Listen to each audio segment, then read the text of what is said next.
Friends, ಇವತ್ತು ನಾವು ವಿಜಯಪುರ ಜಿಲ್ಲೆಯ ಖತಿಜಾಪುರ ಗ್ರಾಮದ ವಿಶೇಷವಾದಂಥ ಬೀಟಲ್ ಆಡು ಸಾಕಾಣಿಕೆ ಫಾರ್ಮ್ಗೆ ಬಂದಿದ್ದೀವಿ.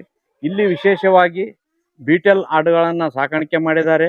ಕೇವಲ 10 ಆಡುಗಳಿಂದ ಶುರು ಮಾಡಿ ಒಂದು ಚಿಕ್ಕದಾದಂಥ ಶೆಡ್ಡನ್ನು ನಿರ್ಮಿಸಿಕೊಂಡು ಅಲ್ಲಿಂದ ಹಂತ ಹಂತವಾಗಿ ಶೆಡ್ಡನ್ನು ಅಭಿವೃದ್ಧಿ ಮಾಡ್ತಾ, ಜೊತೆಗೆ ಆಡುಗಳ ಸಂಖ್ಯೆಯನ್ನು ಅಭಿವೃದ್ಧಿ ಮಾಡ್ತಾ ಬಂದಿದ್ದಾರೆ. ಇಲ್ಲಿ ವಿಶೇಷವಾಗಿ ವೈಜ್ಞಾನಿಕ ಪದ್ಧತಿಯಲ್ಲಿ ಈ ಆಡು ಸಾಕಾಣಿಕೆ ಮಾಡುತ್ತಿದ್ದಾರೆ. ಯಾವ ಥರ ಅಂದರೆ ಇಲ್ಲಿ ಮರಿಗಳಿಗೆ ಒಂದು ಸಪ್ರೇಟ್ ಪೋಷನ್ ಮಾಡ್ಕೊಂಡಿದ್ದಾರೆ.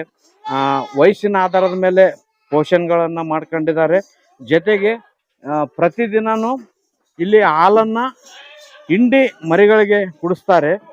ಯಾಕಂದರೆ ನಾವು ನೇರವಾಗಿ ಹಾಲು ಕುಡಿಯೋಕ್ಕೆ ಬಿಟ್ಟರೆ ಯಾವ ಮರಿ ಎಷ್ಟು ಕುಡಿದಿದೆ ಅಂತ ಲೆಕ್ಕ ಸಿಗೋದಿಲ್ಲ. ಅದರ ಆರೋಗ್ಯ ಯಾವ ರೀತಿ ಇದೆ ಅಂತ ತಿಳ್ಕೊಳ್ಳೋಕ್ಕಾಗೋದಿಲ್ಲ.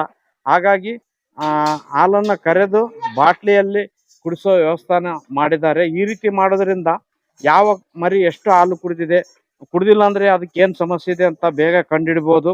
ಈ ರೀತಿ ಹಲವಾರು ಟೆಕ್ನಿಕ್ಗಳನ್ನು ಬಳಸಿ ಇಲ್ಲಿ ಆಡುಗಳನ್ನು ಸಾಕಾಣಿಕೆ ಮಾಡಿ ಅಭಿವೃದ್ಧಿಯನ್ನು ಹೊಂದಿದ್ದಾರೆ.